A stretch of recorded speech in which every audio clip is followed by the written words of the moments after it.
Hello and welcome to Plant Layout in pursuit of operational excellence, an InvestNI video tutorial. From Adam Smith's pin manufacturers through Henry Ford's assembly lines to Amazon's automated warehouses, finding new and better ways to organise work has driven the modern economy's advances. Organising processes in your business is critical to satisfying demand and turning profits. At the heart of that organisation is plant layout, understanding and optimising how space is used in your business. It provides the boundaries within which your work processes take place, and getting it right can improve the way those processes are performed.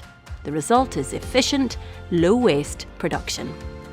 This tutorial explains the broad principles that underpin good plant layout. These principles were developed in manufacturing, but they've been applied to businesses in all sectors. That concludes this chapter. Join us in the next as we look at the benefits of investing some time in planning a good layout for your operations. See you there.